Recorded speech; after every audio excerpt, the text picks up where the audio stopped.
Well, certainly, hopefully, we'll get more out of me this week than we would have last week because I was doing an interview for my podcast and I have no idea what questions I was asking. Bless Sharon for putting up with me, which we'll talk about in the main show. But I didn't think that COVID coming again would take me so rough, but it sort of did. Well, here's the good news: is that you actually have a podcast episode to listen to that you can be surprised by. That's true. I never thought. I was going to make it go live on this Monday, but because I was then feeling it's when I had COVID this time, so this is my third time of having COVID, nowhere near as bad as the last two times. So that's a positive. But it still sort of knocked me out. And so I was like, I need to make sure. Normally when I edit my podcast, I know what I've said through them and I know what's been said. So I know how much editing that needs to be done. I sort of take notes as we go. If there's little clips or little edits I need to make on the way through, I roughly know what I'm doing. And editing it can be quite a quick thing now, especially with the time I've got. Whereas with this, I was like, I need to listen to it from start to because nope, not really much. And I remember when I was doing the interview, sort of going, I know I've got a question to ask here, and I couldn't formulate it in my head. It was really weird. So, but I think it's still a good one, but it's just taking me longer to produce. It'll go live this Monday instead. But what a bizarre, because I could tell I was better sort of, because I did work more of the week than I would have done when I've had it previously, but I was sort of working in the mornings and the afternoons was just like recovery and stuff like that. But you had different issues. You had different that draws on your time. So for me, it was we always set these dates tentative now. Like we led up to we're leading up to HFES this year, and we're giving ourselves some lead time to do some behind the scenes stuff for prep work. For me, last week also coincided with my son's birthday, and so it was as a parent, you do a lot for your children. And that week was a lot. That's all I'll say. And I was fairly fatigued. I gotta say, really quick, I got a new watch, and it's very distracting. I'm getting all the notifications that we're live now, and I haven't quite figured out how to like turn off the vibration for things. Like I just got this an hour and a half ago, and after all the setup and stuff, like it's paired to my old phone. I got a new phone that I need to pair it to, and all that stuff. It's still getting all the notifications from the old phone, and now I'm getting all the like, hey, you're live, and it's really distracting because I thankfully turned off the sound, but it's all the vibration across all the platforms. If everybody now messages you on your social media and chucks loads of messages in Discord, that means your arm's going to fall off. Probably. I feel like that's a social experiment that we need to try. All right. Well, I am taking this up and putting it on the charger for now, and spoil sport. Do not need that kind of negativity in my life. I think it was also on too tight. You could probably see the lines. You can, yes. Yeah. That was very... I went 6 months without wearing a watch, and my skin around that area has never looked better. I've just started wearing a watch again, guys, because I've got an Apple Watch, but that's like the very first Apple Watch, and it's now what 12, 13, something like, or was it 8, 9, something like that. Anyway, it's moved on. So I stopped wearing it because basically the apps wouldn't work. I could control things like my car from my phone and stuff like that. But I just don't because it's not the latest model. So I've actually gone back to wearing because some of the work I've been doing as well means I can't take smartphones into some of the areas I'm working in. So I've had to go back to old school sort of. So, because normally, I mean, I don't really need a watch that much anymore. Not, your time's on your phone and all that sort of stuff. But as I'm going, can't take phones. So, yeah, it's. I totally forgot about that. Yeah, no, like it's really a thing. You got to take off everything that has any sort of connectivity on it before you go into those spaces. And it's like I completely forgot about that because I switched from government to industry like a couple of years ago, and I completely forgot about that. Thank you for reminding me. It's well, a place I went to this week. I need because I've got some of the Apple tracking the AirTags in. Like I've got an AirTag in my wallet, I've got an AirTag on my keys, just because actually it's quite useful. And we were going past the things. And I was like, yeah, I don't have a watch on, so that's but I do have AirTags everywhere. They probably won't set anything off, but just in case, so ram all the stuff in the security locker. But it's good fun though. You better not you better not be like that Lego guy from the first Lego movie. Where are my pants? And tag your pants. I think I might get slightly odd looks. Well, maybe not. You know, who knows? Who knows? So we've got an interesting topic this week. In fact, I feel ever so slightly triggered by it. Good. I was hoping you would. Because I think that whoever wrote this article felt like they needed to get something off their chest and just doesn't like AI, or they feel like they're about to lose their job or something. Look, I love the perspective. I love the innocence.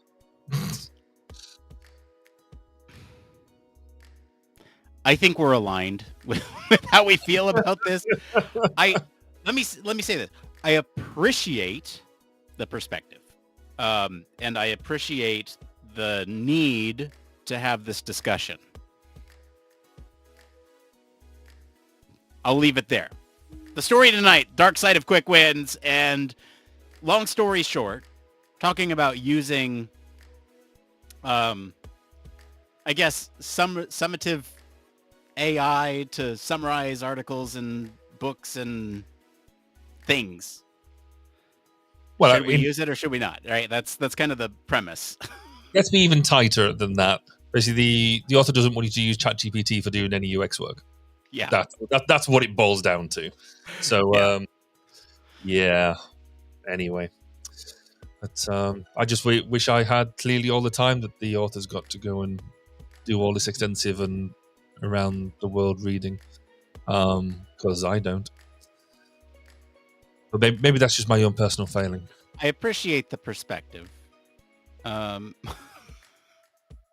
like the naivety.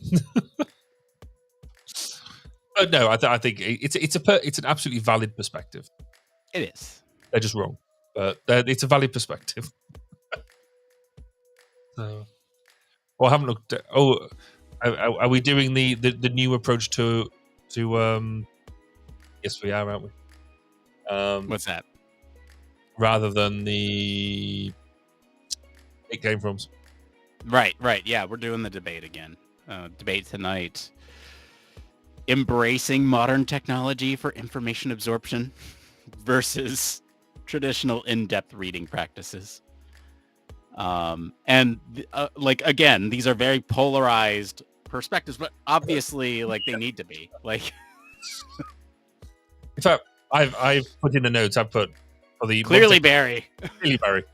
However, I'm quite tempted to maybe try and do the other one to see if I can bring that one. Argue. Okay. But, okay. Whatever you want to do, whatever we can. This is part of the fun of this format is that we can wait on it. We can choose in the show. Oh, that's and have true. Zero prep. Ooh. We could let probably be better if we had some time to think about it, but I'm okay. I could like that. Right. Well, really, because if you're doing debating society properly, then you do it on the flip of the coin, wouldn't you? Yeah, we could flip a coin and do it that way. That'd be interesting. Which one would you prefer?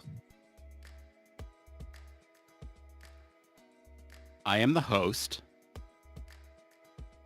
so I'll take whichever one you don't want.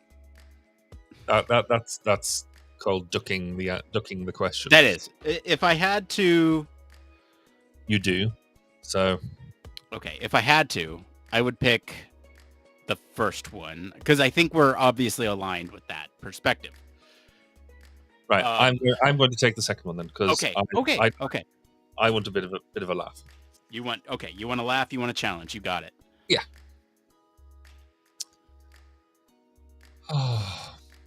And I've had because I was doing I've had a long time in the car today, and then ended up getting home, and so I've had a bit of a sleep this afternoon, or early evening, and I've had some caffeine, so I'm ready to go.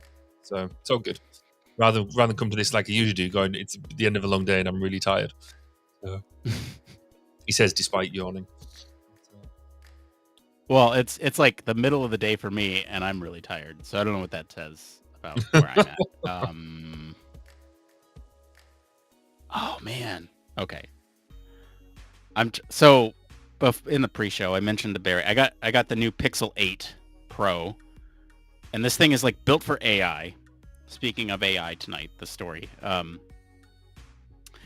one thing that I was trying to do was there's this new feature that allows you to kind of pick the best take from multiple photos. Like, let's say you like everything about one photo except your face. You can kind of touch the face and it'll change the face, cycle through photos that have been taken around the same time and stitch it together using AI. And I was trying to do that live right now. But it says editing tools will be installed soon. Please check back later. So I guess I don't get that right now. Although the front-facing camera, this is the front-facing camera. That's pretty good. Like it doesn't. The quality does not transfer right now as I'm showing it to you through a camera, but it's pretty good quality. Awesome. Yeah. The thing that I do not like about setting up a new phone is all the transfer. Like they've made it as seamless as they can, but there's like a lot of I don't know. I just wish it could transfer all the logins, because you got you have all the apps, and then you have to re-log into all those apps. And if it's built into the ecosystem, so like Google, they'll log you in. It's fine. But the thing that doesn't transfer is like the other stuff, the non-Google stuff. So I've transitioned to using a password manager. Yeah. That does probably 99% of that stuff. It still needs a little bit, and it actually the deployment of it on a handheld device, so like a phone and things like that, is actually pretty good now. It wasn't. I think I've been using it maybe a year now. Is it a year? Possibly. So when we first started using it, it was a bit clunky. Whereas now the integration into certainly the Apple ecosystem, where you have passwords, you can get it to actually point to that as the password thing, and the way it gets you to generate it is really good. So I'm actually getting to like that quite a lot. I didn't want to rely on the Apple keychain or the Google logins, because if your Google gets hacked, then you're a bit. Yeah. So I wanted something else that, just again, because the type of work we do, I wanted something else that I could then control in other means and use in different ecosystems. Yeah, that was funny too, because as I was transferring phones, they download all the stuff from your old phone, but with the apps, what they'll do is just like give you the list of apps, and it'll just like background load them, download them. And what's funny is that like as it transferred, my password manager did not transfer yet. The thing you need. Trying to log into things, and I was like, oh, it's not here. Yeah.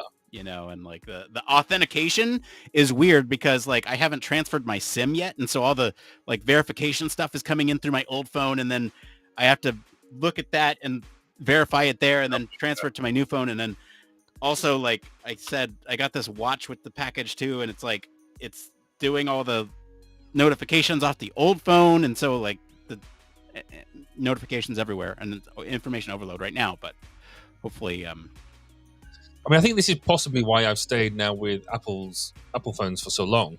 It's because actually, when you get a new one, the transfer process now is so easy.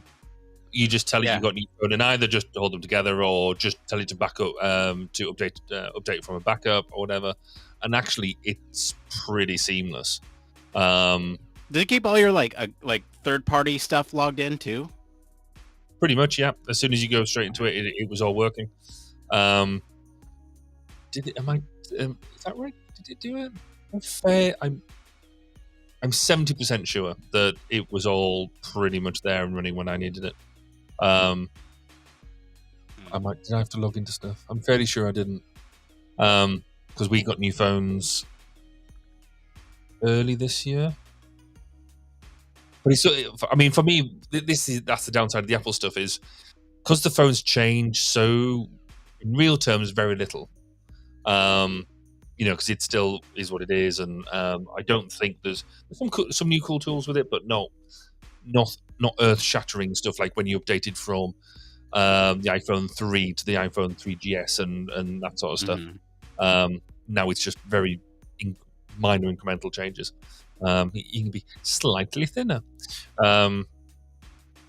So the big thing for me, and I'm really excited about, speaking of thinner, my old phone apparently had this, but I didn't use it, or I didn't realize that I could have done this, and it wasn't the MagSafe stuff. This one has MagSafe in it. Yeah. And so you can see it right there through the case, and it like transfers through the case, and I got the thing for the car and everything, so I can just throw it up there and it'll charge. Oh, so good. I'm excited for that. Yeah, that is quite, I mean, yeah, Apple's had that for I think for my last couple of phones. And if you get the right sort of car charger, I don't like using just the MagSafe on its own, because as soon as you turn a corner, it just slides off and stuff. But I've got a really cool holder that is quite a minimal holder, that you put it in. It just supports it enough, and does the charging and stuff. It's really quite pleasant. But it also closes the holder at the same time. I had to look for a magnet that was powerful enough, because that was a lot of the like criticisms of some of the ones that I was looking at. I was like, which ones are going to actually hold the thing to it? And I was looking for phones that were similar size and weight to this phone, and what people were saying about that. And so I found one, and it holds my old phone, which is actually heavier than that one, snug and fit, and it doesn't move. And that's just like what I have on my old phone is just like a metal plate built in, or not even built into it. Like literally, here's my old phone case. Like it's just loose leaf in there. It's just a metal plate, and it's like not even that big. And it stuck to that. And it was fine. And so I'm thinking that, this new one with a MagSafe thing built in is going to be even better. Hopefully. We'll see. I haven't tested it yet. But what you need is a car that just has a really big screen in the middle that takes from the CarPlay. I find that much easier, because then you've got a really big thing to play with. As I found out today, again, which is good. Because I was driving my car up to the top of Wales today, and then all the way back. So basically 4 hours each way. And I got in Wales, the charging infrastructure isn't that brilliant.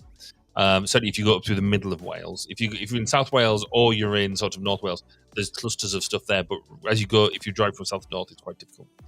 So I was driving north, and there is one McDonald's place that has decent chargers, fast chargers. And I was like, I aim for there, get there, have maybe 20 minutes, half an hour stop whilst I charge and recharge myself with like burgers and pop sodas. And got there today, and the whole thing was closed because they were doing a refurb. And I'm like, but where do I go now? Talk about range anxiety. I mean, I had loads of range to do that bit of the trip, but I would need another short charge to go back to get all the way there and all the way back. And I was like, well, where do I go? And thankfully, the same company had installed a charger about another 3 miles up the road. So actually really quite close, and that worked really well. So it forced me to find a new bit of infrastructure, which I was very pleased with. and had nice coffee as well. Yeah. So, because it was next to a coffee shop, not because the charger had its own inbuilt coffee station. That would be genius, but it didn't have it. So, yeah, I'm excited to see where all that green tech goes in the next couple years. It'll be fun to watch. I think it will be. I think here in the UK, we've just made a massive mistake not massive, but a big mistake. In that we'd set a cut-off time for buying new cars by petrol and diesel cars by 2030, and it's a bit of an arbitrary date in some ways, but it at least had focused everybody to it's not just we should come up with new solutions, we need to come up with new solutions, we need to get infrastructure, we need to get this, that, and the other. And so our wonderful thinking national government has decided that last week that that could be a bit difficult if we have an election next year, because we're going to have an election next year. So we'll push that date back to 2035.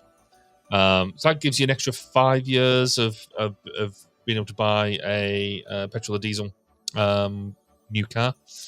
But just the message it's sent through like the car markets and through the infrastructure markets has just been abysmal. So, not that I like to get political about it, but hopefully that means we'll get rid of this government soon and actually get a decent one. I was about to ask, how do you feel about the election? I'm quite excited yet quite nervous about it. I think so. We've just finished conference season, and really the stark difference in the two main parties' conferences. So historically, I used to love to go to the Labour Party conference for the past 10 years. So, and I quite enjoy it. You know, there's various different bits you go to, etc., etc. The last couple I went to, which was when our previous leader was in charge, they were quite dire. They were hard work. The business wasn't interested. The conference halls itself were comparatively empty. And now it seems like that's all flipped, that people who went to the Conservative Party conference were saying the same thing. The business leaders were not there. The whole thing felt a bit down and deflated, and like there was, it's a party that's running out of steam. Whereas the Party Labour one, which I didn't go to this year, was full of optimism and lots of people and bustling and stuff like that. So if that could be a crude measure to what's to come, then that should be quite good. However, we've got a bit of a potential, if we don't start giving people more policies, more stuff to vote for, the moment all people will be doing is voting against the current government, not voting for what they want. So we need to give people something that they want to vote for, not just something to vote against. If that makes sense. So, which I think it's still, the election hasn't been called yet, so I think it's still perfectly valid to be in this position. But the closer we get to say, because we don't, the current government could go out as far as January 2025, I think it is. But we don't necessarily want them to go out that far. You could, there was talk about maybe a flash election in late November, early December this year. I can't see why that would happen, but it's an interesting rumor going around at the moment. But the big money is on, say, around May of next year or October next year. So yeah, I mean, as an American, it's so foreign to me that elections are not like regularly scheduled. Yeah. It's just so foreign. So all of our local elections are on a fixed cycle, and you know when they're coming. So for regional government and local government, you know when that's happening.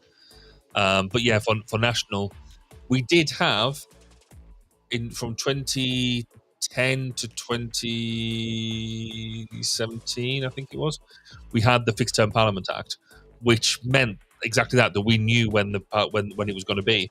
But that has now been, that could have been got over by a simple vote, and it did. Hence why we had elections in 2017 and 2019. And now I think it's been done away with. because we need that idea that you can call an election when you want or need to is quite a powerful thing, and it keeps people on the toes, I think. So Yeah, I mean, it's interesting because who calls? It's the party in power that calls the election, right? So they can kind of time it. specifically, it's a prime minister, yes, Right. and so they can time it to. It kind of goes. So there is a maximum period. I think it's Right. 5 years. You can't go more than 5 years without a general election. Hence why we know at the latest it would have to be in January 2025.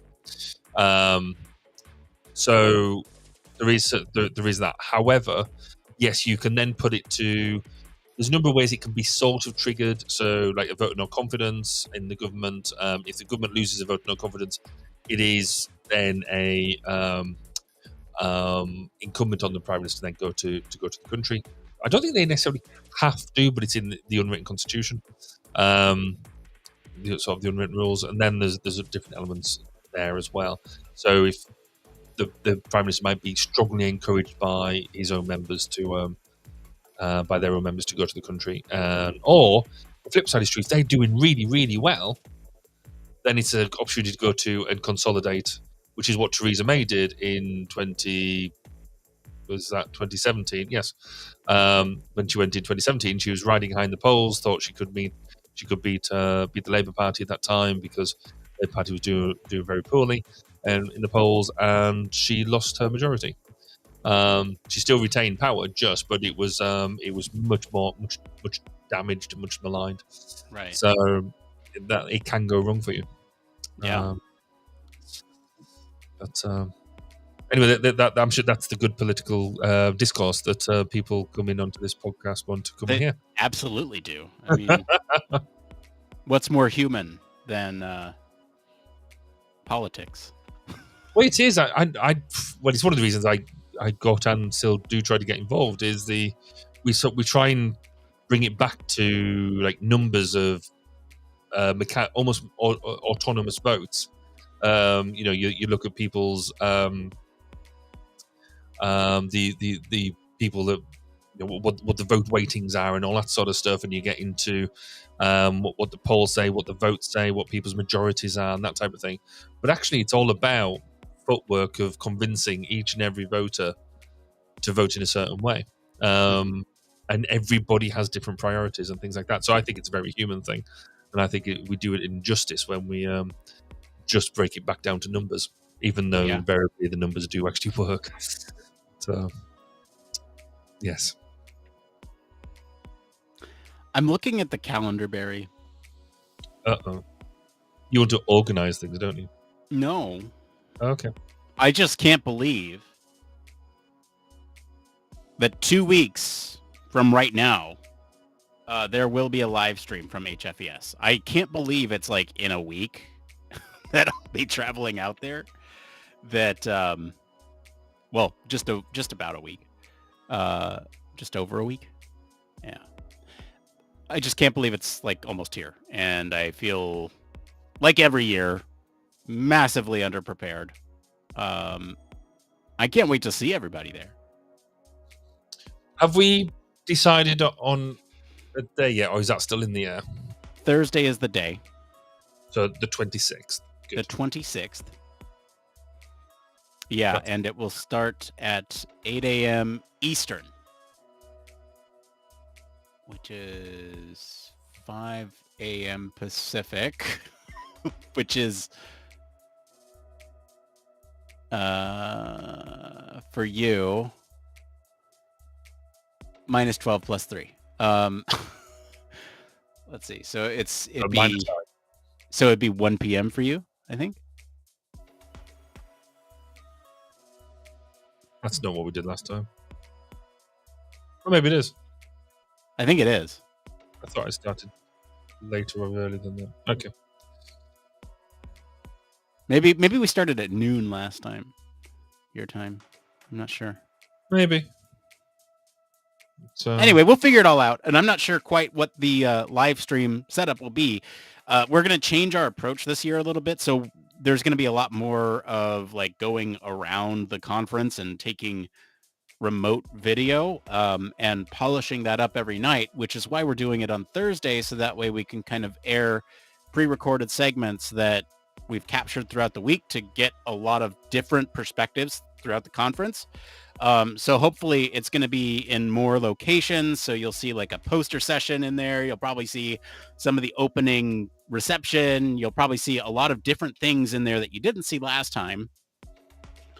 And it'll be quite different, I think. And we're going to try something different. It's not going to be as long, I don't think, as last year. But I think there will be more variety. And we'll still do interviews and all that. But I think there's just going to be a little bit more variety this year. That's kind of the hope. Cool. Well, that was a loud notification there. Let me just those. I might start trying to be a bit professional about this. Okay, yeah. Well, because we're going to go live here in just a second. Well, I mean, we're already live. Hi, everybody. But we're going to start the show here in just a second. So I'm going to hit that all live. You go even. We're going to hit it. I'm going to go live even harder. Okay, here we go.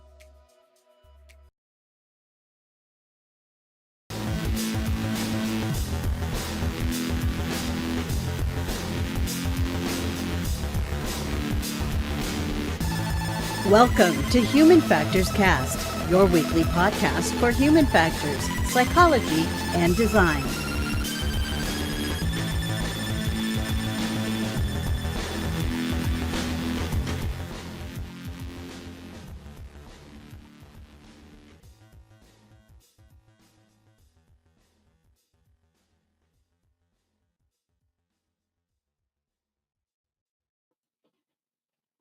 What's up, dudes? What's up, bros? How's it going, everybody?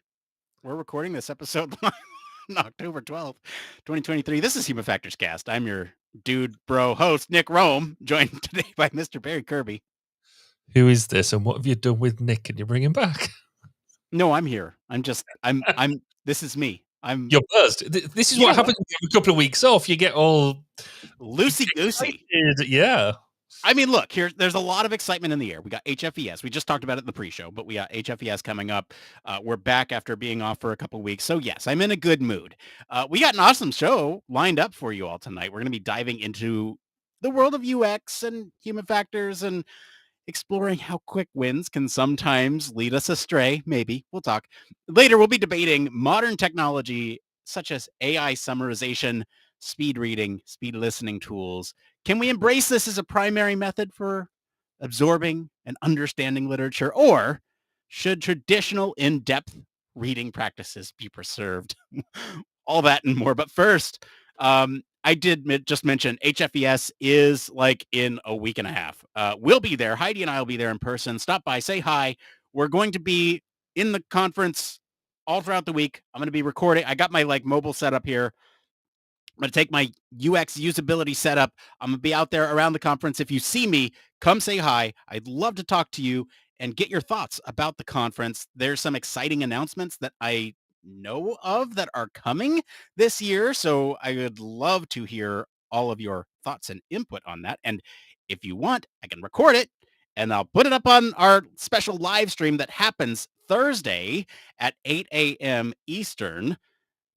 And that's October 26th. Thursday, October 26th at 8 a.m. Eastern. We will be live streaming. Hopefully this year, like I mentioned in the pre-show, there's going to be a little bit more variety. It's not just going to be interviews this time. Hopefully you'll see a little bit more representation from the conference itself. So we're hoping to get video and audio from different sessions and like the poster session, the opening reception, potentially some more. I don't want to promise anything, but potentially some, discussion topics and all that stuff. So stay tuned. We'll be there.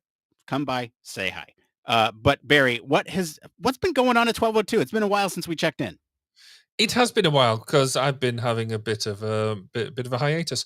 But next week we have a new interview going live. We've actually got one with Sharon Todd, the current president of the Human Factors and Ergonomics Society of Australia.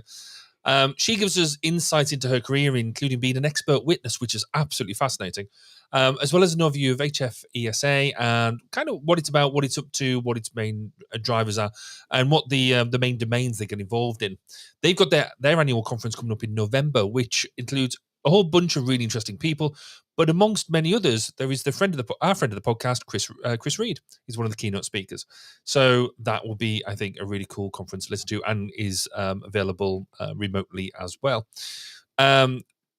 What we say in that podcast will be as much of a surprise to me as well as everybody else, because I had COVID whilst interviewing Sharon. She did a fantastic job in keeping me on track, and I can't wait to actually hear what I actually asked her. So that will go live on Monday, and it'll be much enjoyed by us all. Well, great. Well, I'm glad you're back, and I'm glad you're feeling better. And I think we teased it enough, so let's get into the news.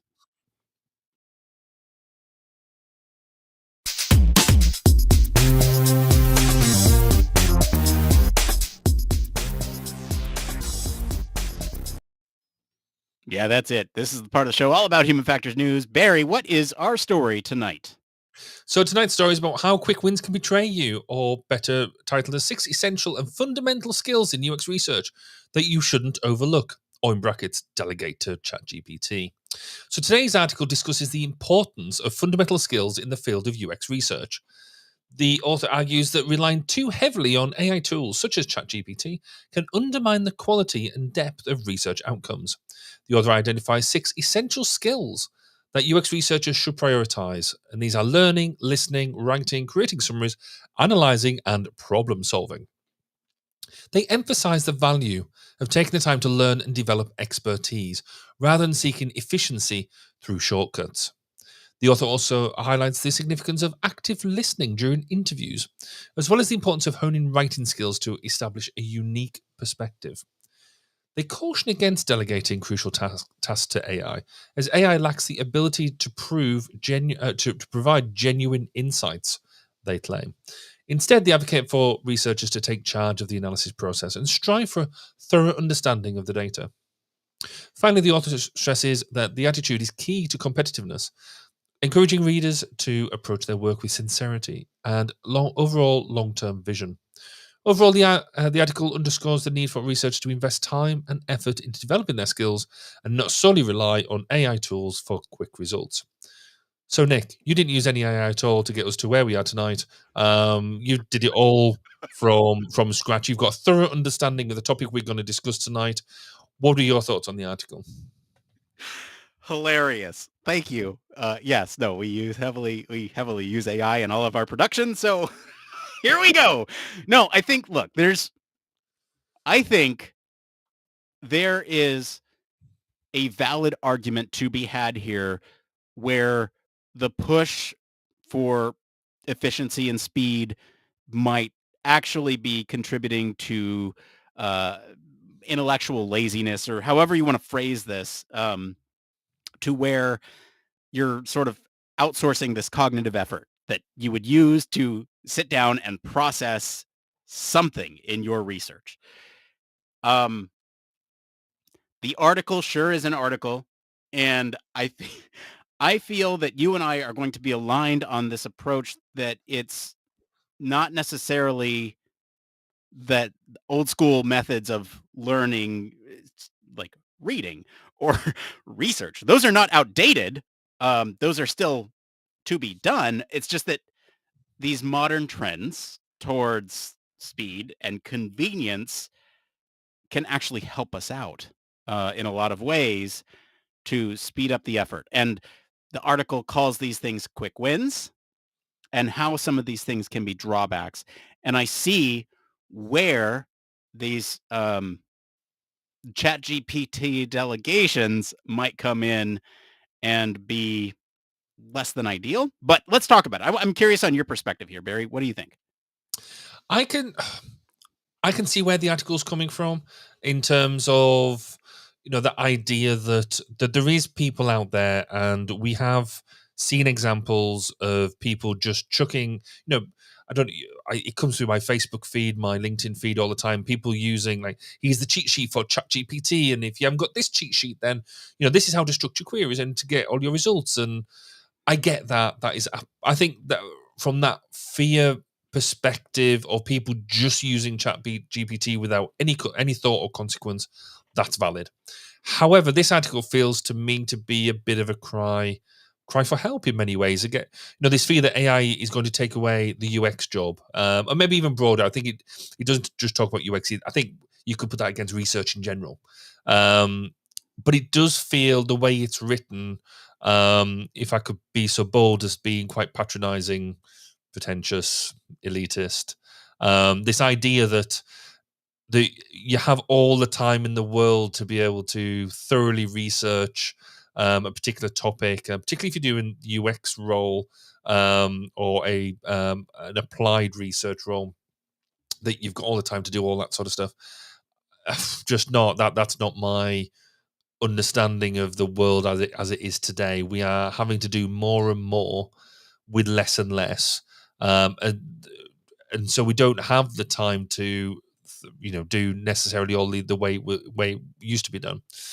But AI is a tool, and the real skill, it's like any other tool, any other method that we use.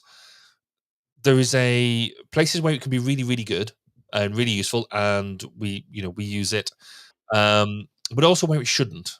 There's certain things that it's not good at, and part of the skill is knowing where to apply the tool and where not, and understanding even where you do apply it, what the limitations are. We've joked about it about the podcast, but I use AI in some of my workflows. But then equally, there's more time where it takes more time to use AI, evaluate what you've had, and rewrite it and do all that sort of stuff, that you might as well have just done it yourself in the first place. And that comes with experience of using it. This article does highlight, our world is fast moving. There are new theories, new ideas, new case studies coming out all the time. But I also feel that it's knowledge shaming, which is a phrase that I just made up purely for this for this review. That it's the idea that how people pick up their knowledge and use it. So people who do read summaries rather than read whole books. If you don't have time to read whole books, I don't have that time anymore that I used to. I love reading, but I don't have time to sit down and go through all that sort of stuff. So I will probably more skim read and then dive into deeper stuff, or read summaries and then use that as a pointer. We've talked about this before on other episodes about listening to audiobooks or podcasts at 1/2 speed or double speed whilst you're doing other things. It's not because you really want to do that. It's because that's how you're making the best use of your time. And they're equating that with putting minimal effort, whereas I think that's actually managing the best use of the time and resources that you've got available. So, yeah, that was kind of a bit of a long rant in of itself. I think it's worth us going through the different areas, because they do highlight these 6 different areas. But overall, I think I agree with you that the principles behind it are not necessarily wrong, but that there is stuff to be done. But this idea that that it's all to be blamed on AI and AI is completely invaluable, completely useless. Sorry, is going a bit far. Yeah, I mean, we've talked about this before on the show too, where it's like, compare AI to other technology that's come before, like a calculator, right? We're just going to need to learn how to use. You wouldn't not use a calculator in mathematical analyses or whatever, just because it's a new tool and you fear that it might get something wrong. I mean, I get that if it was a new thing and people were unsure about how it worked, but like, AI, we've talked about this, is at the worst place it's going to be right now. It'll only get better over time. And it's like, you're right. We have sort of this time efficiency trade-off where we need to get deep enough to understand some things, like make it a literary smoothie, easy to consume, no chewing, right? But if you think about some of these deep analyses, I still think there's a place for that in like meta analysis. But yeah, you're right. Let's go into the 6 points. that they bring up here in the article, and I'm just getting this up on my end. But basically, they have 6 points that they make about the different skills that you should have. The first one being learning. I'm going to go through the list, and then we'll talk about each one of individually. Learning is the first one. Listening is the second one. Writing is the third one. Creating a summary, analyzing, solving problems. Those are the 6. And it's interesting, isn't it? I mean, when you look at learning, it's for a example, list. one of the quotes in there that I find really interesting, when it comes to learning, don't pursue cost effectiveness. Well, I'm sorry, but absolutely pursue cost effectiveness, because it's not just cost, but it's time cost effectiveness as well. Is if you've got a significant amount of time and you want to. So we're doing a project at the moment where we need to get really down deep and dirty with what is a fairly new area of research. And so we've budgeted in time to do significant amount of reading, because it's new and we need to read around the subject. Get that. But there's times when you need to be able to just pick something and maybe spend, I don't know, maybe you might have got an hour, or you might have got a couple of hours, or half a day, and you need to be able to get the most information in that period of time. So you've got to be able to focus and allow yourself to be as effective as you can in the time you've got available. And if AI's got a role to play in that, absolutely use it. I don't know. Am I just being a bit naive here, Nick, or have you got a different view? Like, I know, I don't think you're being naive. I want to bring up another quote here that they say, can a baseball player expect good results by having a machine replace their catching practice? I think what they're trying to say there is if they had a machine catch for them, but if they had a machine pitch to them to catch, I think they could absolutely have good results. Well, right? So I'm flipping that analogy, right? So you if you replace the human with the machine, yeah, they're not going to improve. But if you use a machine to augment the human's capabilities, you're absolutely going to be better at it. Would a basketball player solely automate their dribbling practice and focus only on slam dunks because it looks cool? No, but they might have, I don't know, an AI opponent that might act in predictable or unpredictable ways that emulate a human that they could then practice against. I think these points are not good points. I think that there's sort of the argument that they're trying to make is not a great one. And I don't want to like sit here and just rip on this article. It's just that you and I agree here that I think should be used. there's a deeper argument here, I think, which is probably worth drawing out, that fundamentally AI cannot teach you, cannot just embed knowledge in your head. We have to go through a process of learning, and it doesn't just happen by simplicity. You can't you can't just inject it into your head. You have to be able to read it or watch it or whatever it is, understand what it's about, make that sit in your brain, and then be able to regurgitate and use that knowledge and information. AI has a role here in terms of being able to maybe identify salient points. It could even be in the way that it manages your time to help you understand how much time you've got to be able to dedicate to this, with some sort of scheduling and stuff like that. But what it can't do is fundamentally make you learn. That is a role that is individual to everybody. Some people read stuff and almost by osmosis take it in, particularly like really experienced academics can read a paper, take that in and summarize it brilliantly because they're very experienced at it, and writing papers, which we'll come to later. That's great. Other people, myself included, if you're reading a paper, you might have to read it 2-3 times to really nail them salient points. And if it's a real one of these ones that blows your mind, the highlighter's got to come out and highlighting the salient points and drilling that sort of stuff down. So this is where I think, this article is right to a certain extent. You cannot replace the learning by AI, but AI can help you do it more efficiently and more effectively, and help you learn what you need to do in the time you've got available, I think. So that's not kicking the article as such. That's bringing out the salient point, which is perhaps a point that they should have made. Yeah, I think you're right. I just, to me, almost all these points can be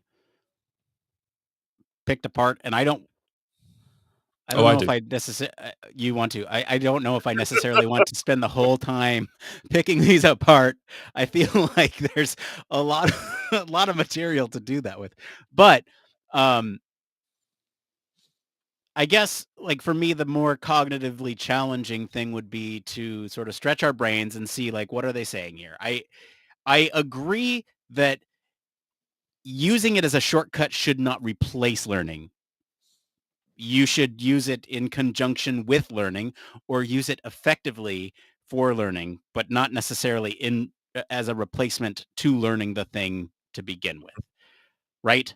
Yeah. Why don't you go over the next point, since I kind of brought up the Well, first one there? listening is the next one, and what the author's suggesting here is that rather than using like auto transcription tools and things like that, that we should be listening and taking our own notes through particularly through UX interviews and things like that. And I think this goes down to personal style, because my own personal thing, whenever I do interviews where practicable, I always have two people in the interview with me. I will have myself, who is leading the interview, and I will have somebody else taking the notes, because I like to, when I'm doing my interviewing, I like to do active listening. So, but and really listening to what they're saying, not spending my time trying to scribble down what they're saying and hoping I get it all.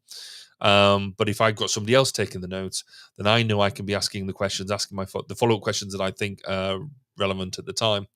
And so now what I've done, and if I did this fairly recently, is if I was doing a Teams interview, I didn't have anybody else to hand, switched on the auto transcribing, or did the transcription afterwards, and that allowed me to basically do the interviews in the way that I like to do them, be able to do that sort of engagement and do the transcription at the end.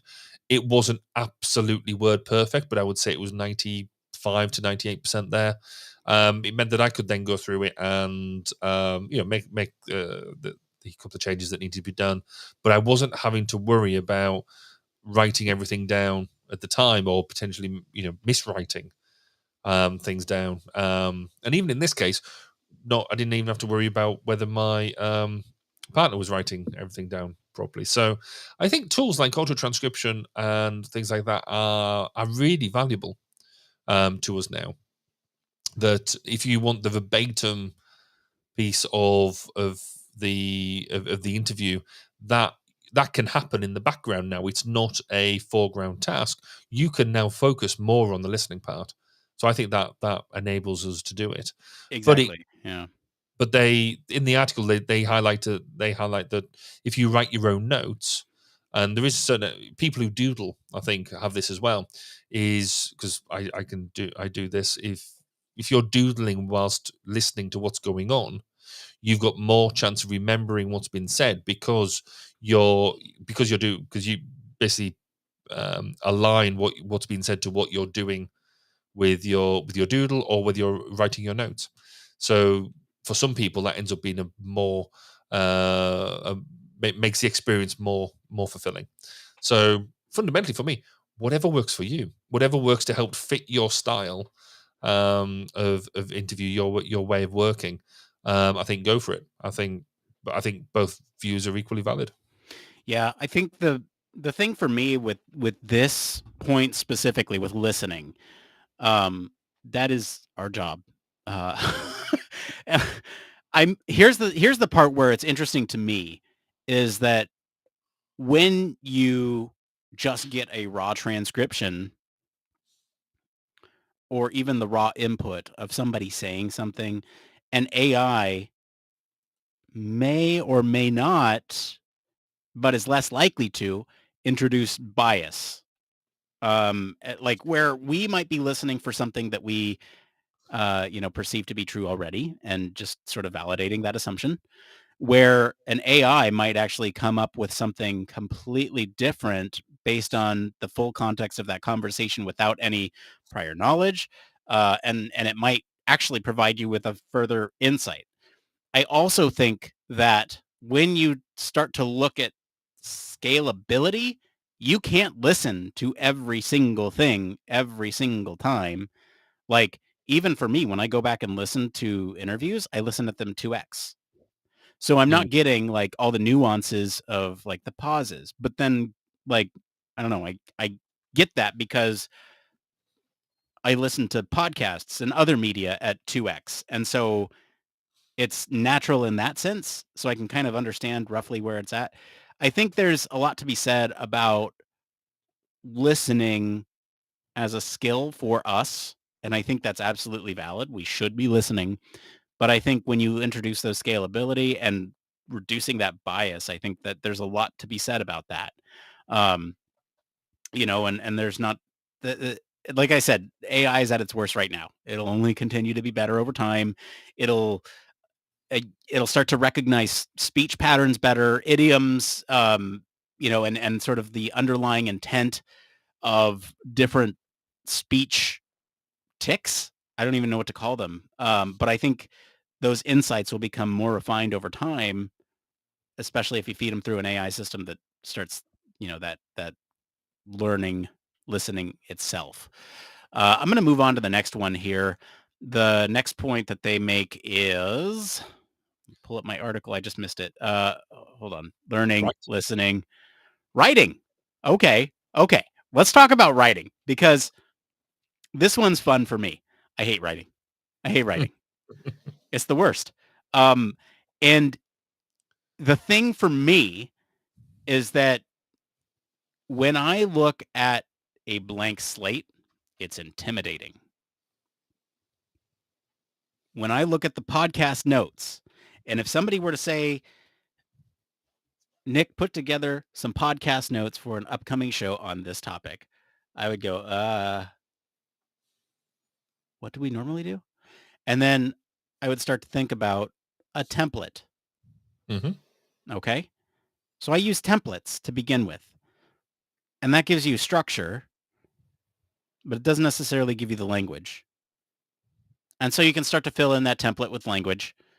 But what AI can do is it can start to flow together thoughts and organize them in a cohesive way that actually tells a story and is effective for the right audience. And so I don't necessarily think this is a bad thing to use AI for writing. I think, or at least for a first draft, I should say. In its current state right now, I think a first draft is fine as long as you review it for accuracy and truth and not just accept it as fact, because I think AI is prone to hallucination. And that is, I think, where the author is trying to get here is if you just let AI run wild and write something, it could hallucinate and link together a couple different facts that are not necessarily true. They also mentioned that writing skills are important. Yes, I agree, but too important to delegate to AI? I don't think so. I think if you can convey to an AI what your perspective is and ask it to write in that perspective or your tone of voice, you can do that with AI. It just seems like I don't know. I feel like this is just too much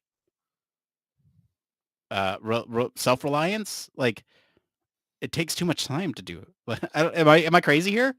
No, I think you're right. I mean, it's interesting because to quote a bit of the article, it states, however, it is quite obvious when you use a chatbot for writing. There are tools available that can detect whether your text was written by AI or not. If you work at an agency or a consultancy where you offer design services to clients, imagine the consequences if your clients discovered that your work was entirely composed by a chatbot. Would they trust you and be willing to pay for future projects? Now, I was quite intrigued by this paragraph, this phrase, because actually, when they said it's obvious when you use chatbot for AI writing. Now, both me and you, when we play around with stuff, we know when something is written by chatbot because we use it quite extensively, and you just know with the structure way things are put together. Overall, oh yeah, in the main, but the fact that they say in this, it's obvious there are tools available that can help you detect it. Well, actually, that means that it's not actually obvious in the mainstream. And some of the stuff I've put out, so maybe some like marketing material and stuff like that, has had its initial source in AI. I mean, the way that you describe it is absolutely perfect. That being struck with that blank page. I could be struck with a blank page for like half a day of not knowing where to start, and you've got handrails that use structures, templates, and things like that. Whereas now you can chuck it into ChatGPT and say, right, I want to write something about this. Where do we go?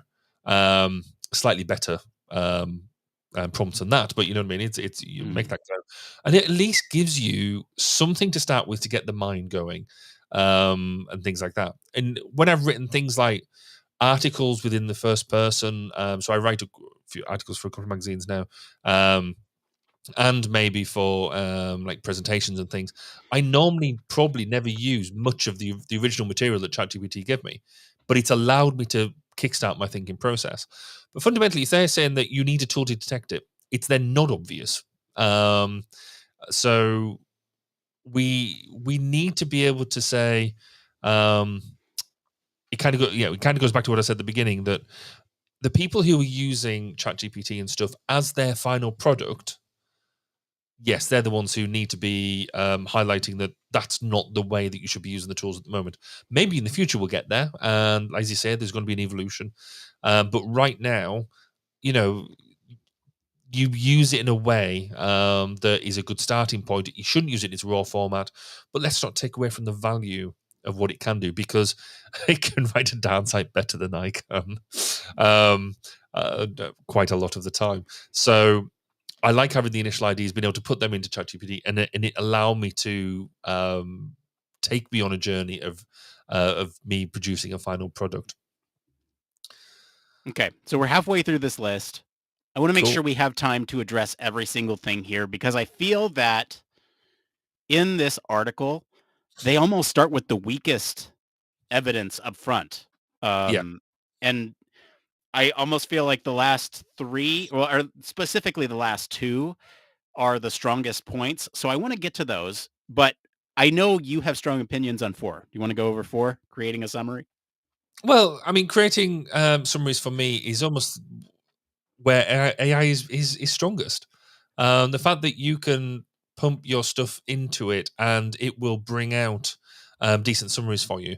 Now, again, it's a tool. It's not the be all and end all. But what I really like it for, and I didn't really value it for until I did my, I would say, last 7 or 8 sets of interviews, most recently within the past few months, that it can really help. And you mentioned it earlier, identify potential bias. It's caught me out that I mean, I'm not saying I'm brilliant at this sort of thing, but I didn't realize certain elements of where I was inflicting my own bias on some of these interview summaries, and it's brought out some of these bits. I was like, that's really, really valuable. That's really good. That's improved the quality of my research. And so I now make it practice that I still make my own summaries, because I think there is value in doing that. You have to get stuck into your own research at some point. And the summary for me is the first really good point of doing that, because you get in, you actually look at what you've got, you bring it together, and you have to sum it up. And so, but I'm now making it a real standard thing that I'll do my own summaries, but I will also run it through something like ChatGPT, because they should roughly tally up. Or it'll bring out some ideas that I hadn't necessarily thought about, or maybe I've couched them in a different way, or it will couch some of my ideas in a different way, and it allows me the opportunity to think about why it did that. I might disagree with it, but it allows me to think about it.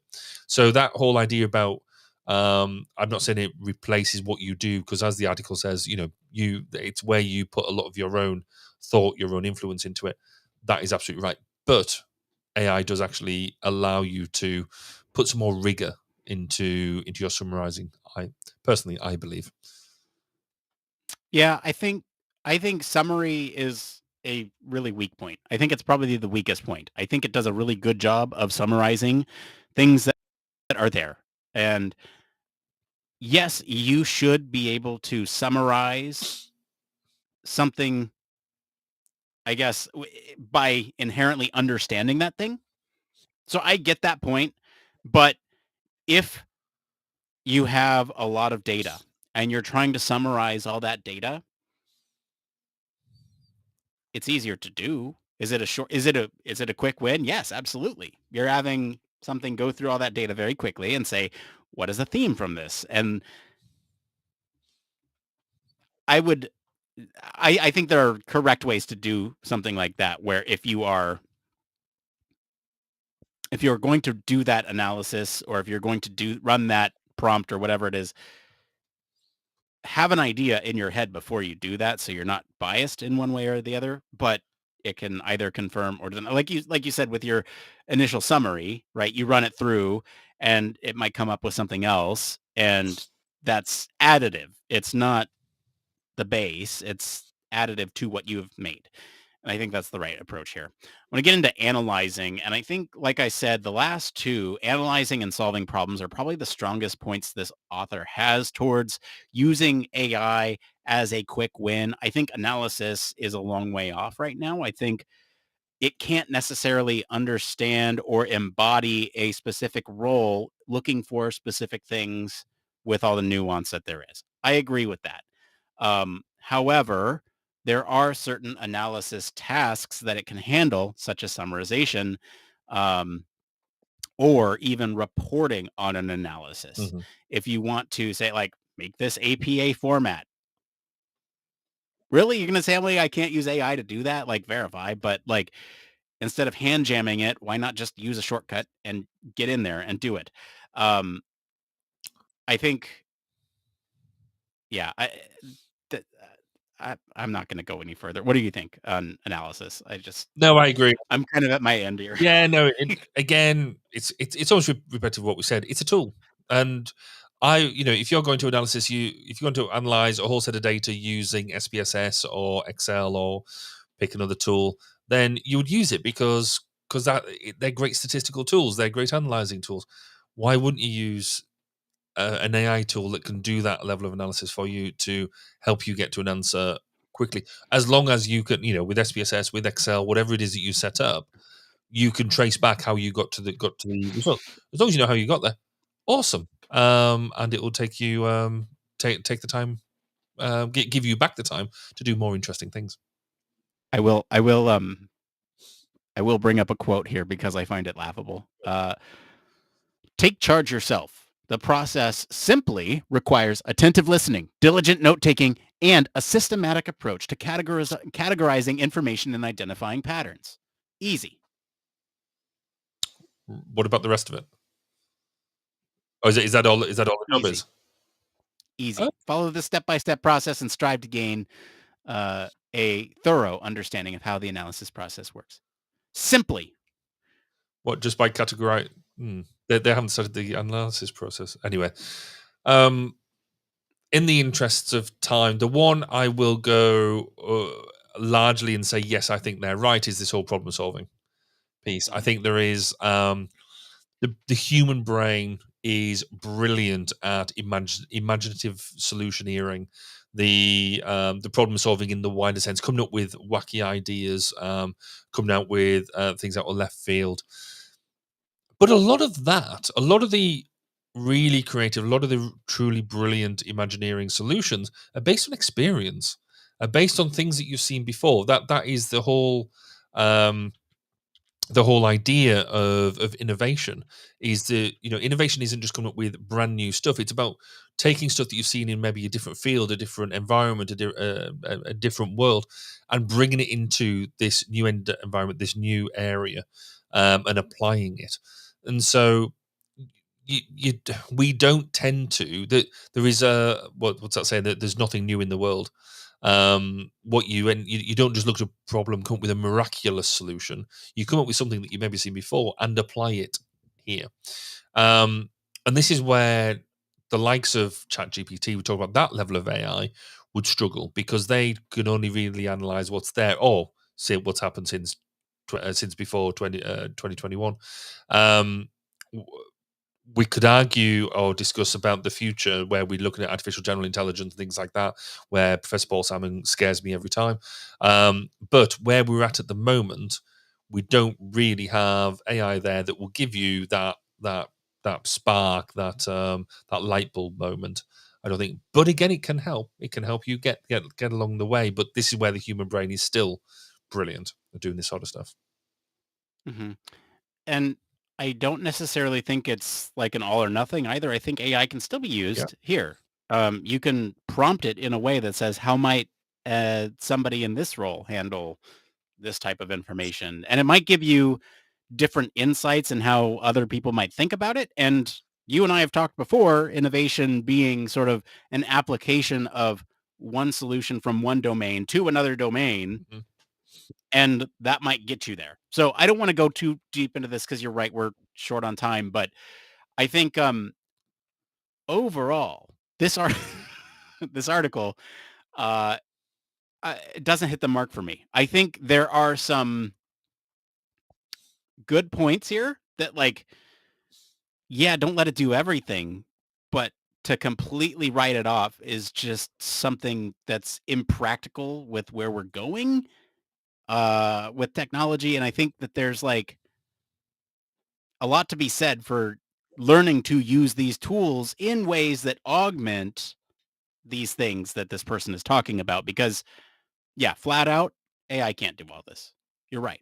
But it can augment and help us with those short wins. So I don't think this is necessarily a dark side. I think this is, you need to learn how to use the force here to really do well. Final thoughts, Barry? Yeah, I guess the article itself I felt was just a slightly pious attitude to this. It doesn't really express. Nowhere through the article does it say why actually using it is a bad thing. It doesn't say that you're going to get necessarily bad results. Which I think what we've highlighted through what we've talked about, you can actually get bad results if you don't use it properly. And as you quite rightly say, it is a tool that needs to be used in a measured way, and you need to learn about where it's good, where it's bad, and where to stop, and what the human intervention needs to be. The fundamental thing this mentions ChatGPT quite a lot is this whole idea now around prompt engineering, and I think that is an art as much as a skill. If you just put in a simple prompt that says, "Give me that," write up this article, it will give you something akin to that. But the more nuanced you make your prompt, the more you work on your own experience of developing a better prompt, which takes time, it takes effort. Then you do get better results. So it's not just this idea that ChatGPT is just a simple, quick win. Actually, if you use it well, you have to put time into it. In the same way that I would use, put time into learning how to use a method properly, from NASA TLX all the way through to writing a literature review. So it's a tool, as you quite rightly say. It's not going to change our world, but hopefully it'll make it a bit better and enable us to do more stuff. I can't wait to see what ChatGPT says about this transcript. All right. Thank you to our patrons for selecting our topic. And thank you to our friends over at UX Collective. I don't know if they'll be our friends after this one. For our news story this week, if you want to follow along, we do post the links to the original articles and our weekly roundups in our blog. You can also join us in our Discord for more discussion on these stories and much more. We're going to take a quick break, and then we're going to do that thing that we did last time that turned out to be okay. So stay tuned. Are you tired of boring lectures and textbooks on human factors and UX? Well, grab your headphones and get ready for a wild ride with the Human Factors Minute podcast. Each minute is like a mini crash course packed with valuable insights and information on various organizations, conferences, usability methods, theories, models, certifications, tools, and much more. We'll take you on a journey through the fascinating world of human factors, from the ancient history to the latest trends and developments. Listen in as we explore the field and discover new ways to enhance the user experience. From the Think Aloud protocol to the critical incident technique, focus groups, iterative design, we'll make sure that you're the smartest person in the room.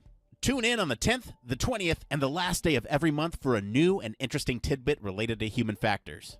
Don't miss out on the Human Factors Minute podcast, your ultimate source for all things human factors. Human Factors Cast brings you the best in human factors news, interviews, conference coverage, and overall fun conversations into each and every episode we produce. But we can't do it without you. The Human Factors Cast network is 100% listener supported. All the funds that go into running the show come from our listeners. Our patrons are our priority, and we want to ensure we're giving back to you for supporting us. Pledges start at just $1 per month and include rewards like access to our monthly Q&As with the hosts, personalized professional reviews, and access to the full library of Human Factors Minute, a weekly podcast where the hosts break down unique, obscure, and interesting human factors topics in just 1 minute. Patreon rewards are always evolving, so stop by patreon.com/humanfactorscast to see what support level may be right for you.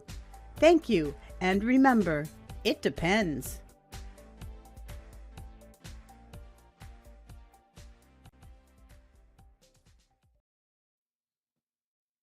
Oh, we love our patrons. We- Huge thank you as always. Always to all of our patrons, but we especially want to thank our Human Factors Cast All Access and VIP patrons, Michelle Tripp and Neil Gainey. Patrons like you truly keep the show running, even in the off weeks. It is truly something special to have all of you as supporters, and like I can't say how much it means to me. But we have something else to talk about. Hey, do you know we have a merch store? I'm going to do away with the AI written ads for this one. Do you want to look sexy for HFES? Because that's next week. Or no, 2 weeks from now. Do you want to look sexy? I got the solution for you. Go to our merch store, and we got hoodies you can use to impress your colleagues. We got some sexy stickers that double as pasties. I don't know. We got a merch store if you want to support the show and look sexy at HFES in 2 weeks. You might have to pay for expedited shipping, but how cool would it be to have a whole bunch of people turn up to HFES in Human Factors Cast hoodies and T-shirts and beanies and things like that, just showing their support for the Human Factors community around the world? That'd be awesome. That'd be brilliant. We have like other stuff on that store that is not just our logo. We have like It Depends all over the place. We have I'm gonna Human Factors the out of this. There's no such thing as human error, user error. Like there's a bunch of cool stuff up there that's like based in Human Factors culture. So go check it out. That's my plug. You want to look sexy for HFES. Good and show. You want to impress? Go to the Human Factors Cast merch store. All right. I still don't have an intro for this. It came from the debate stage. We could do that.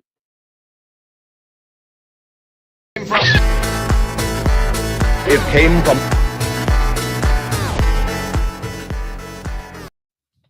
That graphic is so dumb that it doesn't fit anymore with the debates. But the music is really cool. I really like the music. I'm going to keep the music. Absolutely. Yeah, no, I like the audio. It's just the visual. And I joked about this with Blake a long time ago. Like that visual sucks. Okay. We have a debate topic for tonight. Okay, you ready for this? This one's going to be related to the show that we just had. Should modern technology such as AI summarization and speed reading or speed listening tools be embraced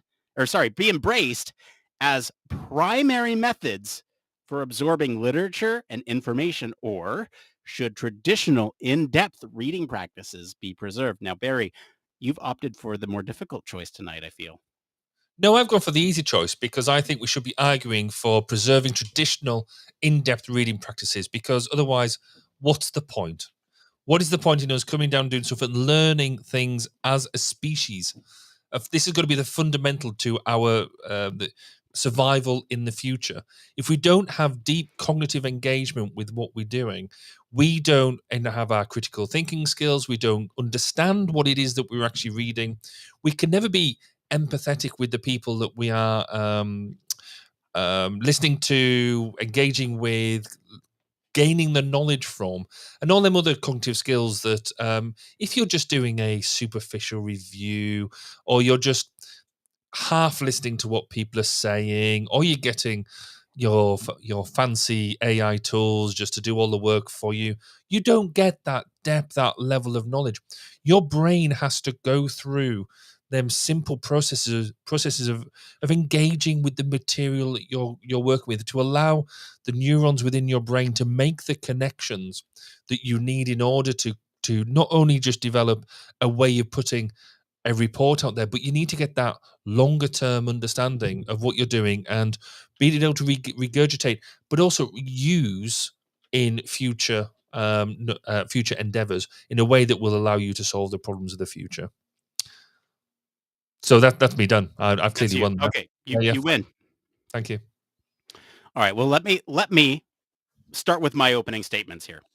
In this era of relentless progress and change, the way we absorb information, hang on, let me scroll up, must evolve to match the rhythm of our fast-paced world. Efficiency is no longer a mere advantage. It is a necessity. With the dawn of innovative tools like speed reading applications, AI-driven summaries, and audiobooks, we are provided with the unparalleled opportunity to assimilate more information than ever before, and in record time. This isn't just about staying informed. It's about maintaining relevance in our respective fields without the often impractical commitment that traditional deep reading demands. Moreover, these advancements aren't just accelerating our learning, they're breaking down barriers for those hindered by learning disabilities, visual impairments, or other challenges. These tools aren't just convenient, they're transformative. They have the power to turn what was once daunting and inaccessible into something digestible, inviting a whole new demographic to the banquet of knowledge. But this isn't merely a matter of personal convenience or accessibility. It's about collective adaptability. As the gears of technology and society continue to learn and turn, we too must learn to adapt, adopting new efficiencies in every facet of our lives, including how we consume information. By embracing these technologies, we're not just learning faster, we're becoming more adaptable, ready to pivot with the world's ever-changing demands. It's important to recognize, though, that these methods don't replace the depth offered by traditional learning. No, no, no. Instead, they complement it. They provide us with a sneak peek into the range of topics, guiding us to those worth our full exploration and deep dive. This isn't an eradication of the old, but an enrichment of our learning experience. In our current reality, we're bombarded with unprecedented volume of information. Without these quick consumption tools, we're not just inefficient, we're potentially lost, unable to discern the signal from the noise. These tools are our compass, helping us navigate the vast ocean of information to find those islands of relevance that resonate with our journey. In conclusion, embracing these modern technologies of learning is not just about keeping pace with the world, it's about inclusivity, adaptability, enriched learning experiences, and steering our ships confidently and competently through the overwhelming waves of information that define our digital age. Well, that's fantastic in your ChatGPT written speech there. But does that not highlight the fact that we necessarily need to maybe think about quality over quantity? You've managed to give us a 2 to 3 minute speech there, which was eloquent. It was full of many points. It also had me falling asleep about halfway through because you could tell by the cadence and the rhythm that was something that was written outside of something that that we were trying to do. And so maybe there is what would happen if your that technology was suddenly taken away? How would we cope? How would we be able to do what we're doing now if we have so much heavy reliance on AI technologies in order to be able to do some of these things? How if these tools, for whatever reason, be it through government mandate because of the fear of advancing technology, or through some sort of matrixy type intervention where we just don't have these technologies anymore, how would we as a species cope to going back to more traditional capabilities and routes if we don't regularly practice them and we just rely on technology? You could also argue that again, that the amount of information you can get out of ChatGPT and other associated technologies means that we can put out social media, means we can put out lots of reports, means we can put out lots of textual based stuff for other technologies to then consume. that stuff and auto process it as well. And so we will end up in a state where technology is producing artifacts, producing data to go and publishing that data to be consumed by other technological instances, and therefore the human will be outside of that loop entirely. And that could be quite a scary place for us to be if we don't really think about where the human in the loop ends up, and we don't carefully curate that. And there's also the elements around, what does it mean to us as people? What does it mean to us as human beings to engage with this type of research, to engage, manipulate, utilize, struggle with, and conquer the data that we are engaging with as UX specialists? We need to be able to go through, we need to be able to see the patterns, create the linkages, come up with the solutions based on the struggle that it can be to be overwhelmed with a lot of data, but then pick and find your way through it. If we don't have, by doing this type of stuff, we get not only a level of stress relief engaging with some of that stuff, but actually we get the fulfillment, the enjoyment, the amazing climax of a design, of a development, of doing something ourselves rather than having just a machine pop that type of thing out for you. So I put it to you that yes, ChatGPT can save us a few minutes. It can develop some adenine thoughts. It can state the obvious for us in a way that we just don't have the time to do. But is it actually going to get us anything new? Is it going to bring anything new into what we do? Or is it going to take away that spark that is the human imagination, the human ability to come up with new solutions in new times and blow ourselves away with what the future can hold? No, it's not going to do that. The only way you're going to do that is by human ingenuity. Okay, but it might help with that by That's providing you options. Yeah, okay, so you just said that's true. Okay, all right. All right, who won that one? Let us know. It's time for one more thing. Barry, what's your one more thing this week? So I will go for I'm going to go for 3 because Wow. we've had a couple of weeks off. So today was really interesting. I took an entire day off to go and pick up a new boardroom table for our new offices, and we got one on eBay, and I had to go and pick it up. It was 4 hours drive there, 4 hours drive back. And what was amazing about that was, because you can't use like your phone when you're driving and all that sort of stuff, I had 4 hours there, 4 hours back of just chill, listening to audiobooks, listening to podcasts, and it was forced doing nothingness except the driving task. And I thoroughly enjoyed that. That was really, really good. I mentioned, I think in January, February this year, that we'd be getting plans for the house renovations and all that sort of things for our home. Well, all them plans got canned because everything got really expensive. But I can finally say that new plans and our house renovation has finally started. We had the builder around the other day, and he started knocking doors out and started bricking up holes in walls and stuff like that. So that's actually exciting to see something that's taken 6 years for us to get here. Things are actually happening. And the final thing is, as I mentioned at the beginning, not only have we got HFES coming up, but in November HFESA is coming up as well. And so I'd recommend that people, that if you want to go to another hybrid conference, that our friends in Australia are going to put on a cracker of a conference, and we should try and engage with it. Yeah, That's great shout. I have plenty, but I'm going to save some for later. The one that I will talk about is I managed to get an inbox 0. no. Yeah. How do you do that? Well, you just take everything and mark it as read and then archive it, and then you're good. But no, seriously, like it was an exercise. It was an exercise, and I took hours to do it. I sat at my desk for hours and said, okay, which things do I really need to respond to? Which things can I trash? Which things require action?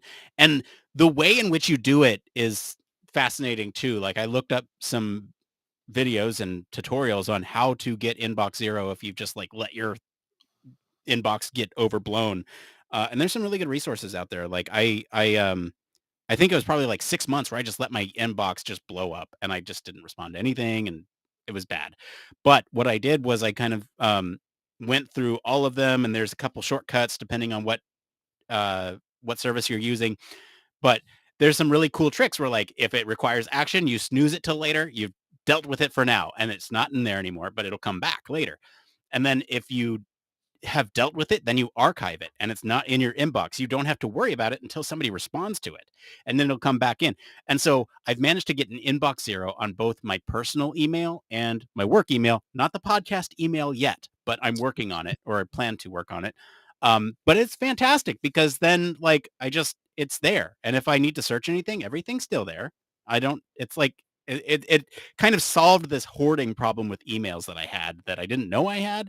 Anyway, I highly recommend going for inbox zero if you haven't. And if you don't know what I'm talking about, that just means I have nothing in my inbox except the action items that I need to take care of.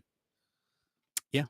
I've just looked at my inbox, and I've definitely got inbox zero. Unfortunately, I've got a number of zeros and some numbers before the zeros.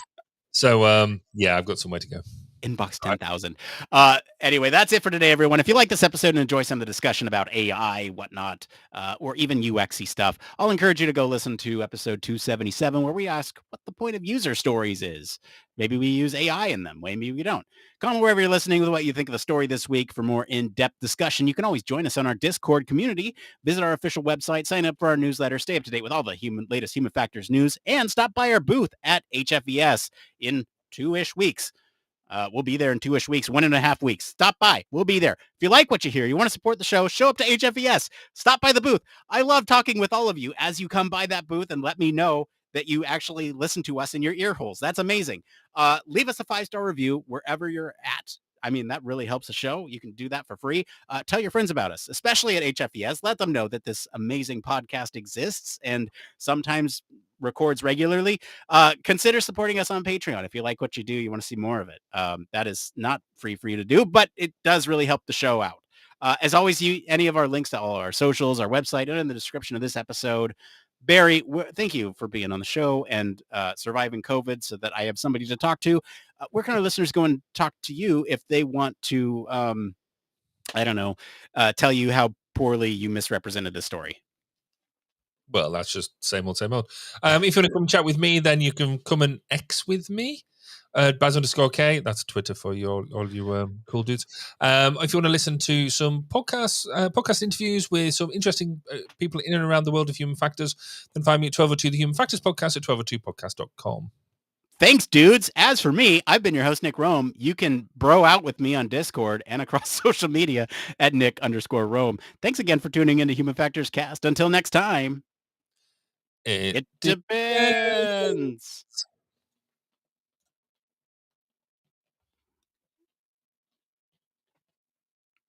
There's like a massive delay. There we go. Oh.